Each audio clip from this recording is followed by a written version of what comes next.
ఖమ్మం జిల్లాలో దొంగల ముఠ హల్చల్ చేసింది. దసరా సెలవులకు సొంత గ్రామాలకు వెళ్లిన ఇళ్లను సెలెక్ట్ చేసి తాళాలు పగలగొట్టి దొంగతనాలకు పాల్పడ్డారు.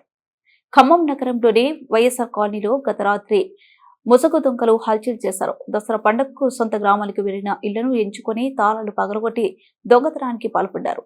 అర్ధరాత్రి 2 గంటల సమయంలో 8 మంది దొంగలు ఒంటిపై దుప్పట్లు కప్పుకొని ముసుగు దొంగతనాలకు పాల్పడుతుండగా స్పృహలోకి వచ్చిన కొందరు కేకలు వేయడంతో పరారయ్యారు. ఈ తతంగం అంతా కూడా సీసీ కెమెరాలు రికార్డ్ అవుతున్నప్పటికీ దొంగలు చాకచక్యంగా దొంగతనానికి పాల్పడ్డారు. ఈ ఘటనలో విలువైన బంగారం, వెండి, ఆభరణాలు, కొంత నగదు ఎత్తుకెళ్లారు. దసరా పండుగ వేళ సొంత గ్రామాలకు వెళ్లే వాళ్ళు అప్రమత్తంగా ఉంటారని మధ్యమంలో చెప్పే పోలీసులు కనీసం గస్తీకు రాకపోవడం వల్లనే ఇటువంటి ఘటనలు పునరావృతం అవుతున్నాయని స్థానికులు వాపోతున్నారు. ఇటీవల కాలంలో ఇదే ప్రాంతంలో ద్విచక్ర వాహనాలు దొంగలు ఎత్తుకెళ్లారని ఫిర్యాదు చేసినప్పటికీ వారం రోజులు గడుస్తున్నా కనీసం పోలీసులు అధికారులు స్పందించలేదని ఆరోపిస్తున్నారు. ఇప్పటికైనా పోలీసులు ఉన్నతాధికారులు జిల్లాలో జరుగుతున్న వరుస చోరీ ఘటనపై ఆరా తీసి మరలా ఇటువంటి ఘటనలు పునరావృతం కాకుండా పకడ్బందీగా గస్తీ నిర్వహించాలని కోరుతున్నారు.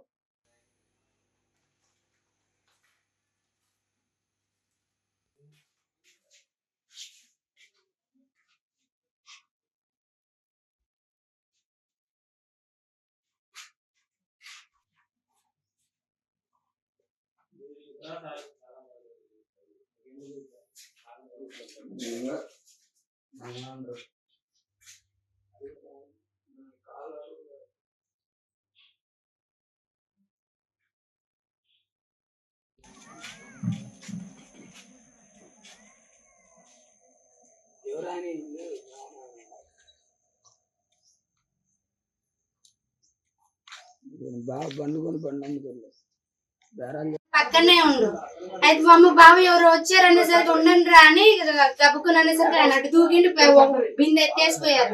ఈ 2 తీసుకొని 10,000 పోయింది. అమ్మ వాళ్ళ ఇంటికి మొన్ననే తెచ్చిన నేను 3 రోజులు చాలా సార్ 2 దుప్పట్లు చిక్కుకొని వాళ్ళు తీసుకోవడం లేక అక్కడ వదిలేసి వెళ్ళారు.